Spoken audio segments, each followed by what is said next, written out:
Merhabalar, Neslinden Tarifler kanalıma ve mutfağıma hoş geldiniz.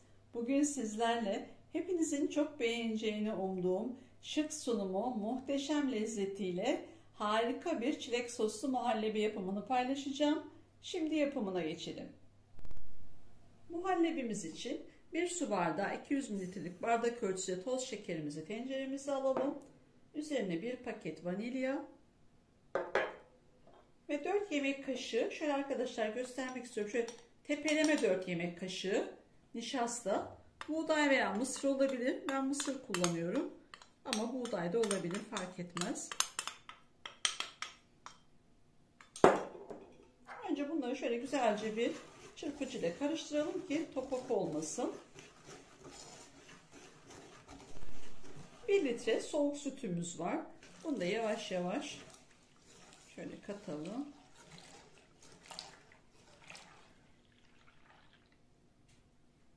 İyice karıştıralım. Ve pişirmek için ocağımızı alalım. Ocağımızın altını açalım. Yarımlatalım. Çok yüksek ateşte olmasın. Sürekli bir çırpıcıyla veya bir spatula ile bu şekilde sürekli karıştırarak pişirelim. Kaynayana kadar bu şekilde mutlaka karıştırın arkadaşlar. Bıraktığınız an nişasta dibine oturur, dibini tutar, yanar. Hem tadı hem de görüntüsü hoş olmaz. Onun için bu şekilde sürekli karıştırarak kaynamasını bekleyelim.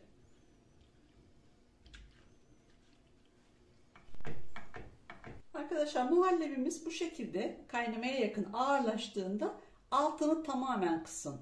Yani orta ateşten tam kısığa getirin. Çünkü çok çabuk hemen dibini tutabilir. Bu şekilde yavaş yavaş yine kısık ateşte. Zaten 1-2 dakika içinde kaynayacaktır. Kısık ateşe alın. Bakın çok güzel bir kıvamı oldu. Artık kaynamak üzere. Muhallebimiz göz göz olup kaynamaya başladı. Şöyle de bir tekrar iyice bir karıştıralım. Kıvamını da göstermek istiyorum. Gördüğünüz gibi şöyle harika bir kıvamı oldu.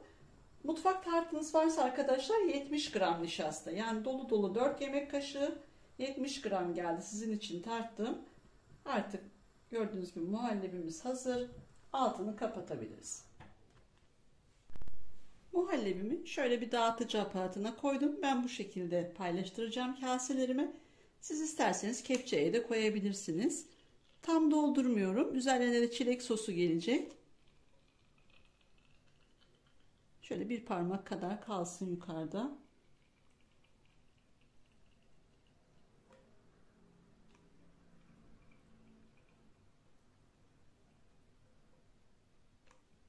Kaselerinizin büyüklüğüne göre arkadaşlar sayı değişebilir.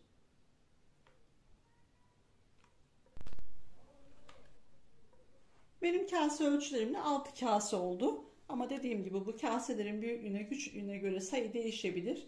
Şimdi artık muhallebilerimizin önce oda ısısında, daha sonra da buzdolabında 1-2 saat soğumaya ve dinlenmeye bırakıyorum. Çilek sosumuz için 500 gram çileğimiz var. Çileklerimizi güzelce yıkadık. İyice suda beklettim. Çünkü çilekler biraz kumlu olabiliyor. Onun için de 3-4 kez güzelce bol suda yıkadım. Şimdi saplarını ayıklayacağım. Şu yapraklı kısımlarını keselim. Ve diğer kısımlarını şöyle önce bir ayıralım. Daha sonra da küçük küçük doğrayacağım. Çileklerimizi şimdi küçük küçük keselim. İyice doğrayalım minik minik. Şöyle. Bütün çileklerimi küçük küçük doğradım ve hazırladım. Şimdi sosumuzu pişireceğimiz tenceremize alalım çileklerimizi.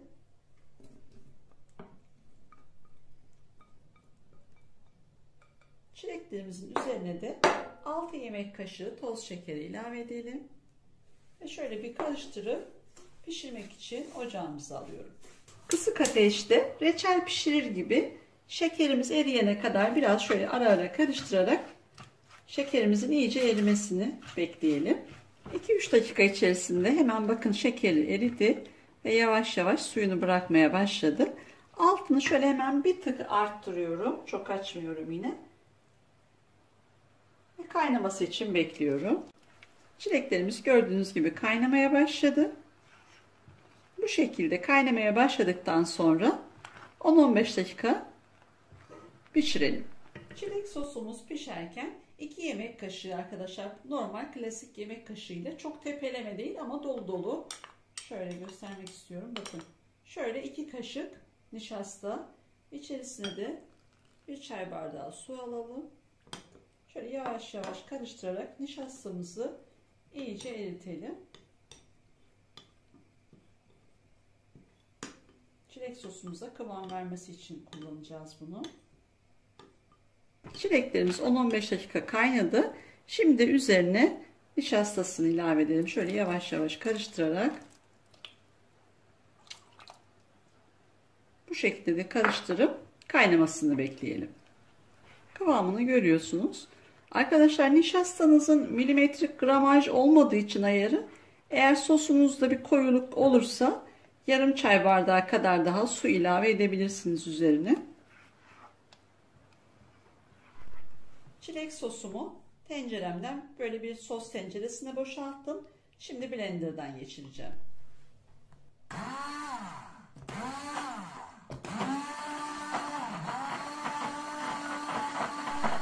Çilek sosumuz hazır. Şöyle bir de yakından göstermek istiyorum kıvamını. Gördüğünüz gibi harika oldu. Muhallebilerimiz de iyice artık soğudular.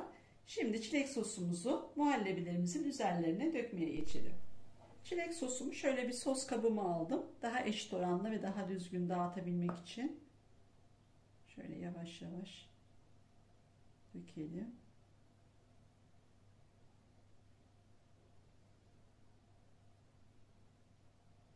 Sosumun yarısından fazlası duruyor arkadaşlar. Boşaldıkça sos kabım tekrar dolduracağım.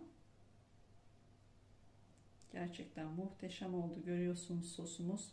Rengi, kıvamı efsane.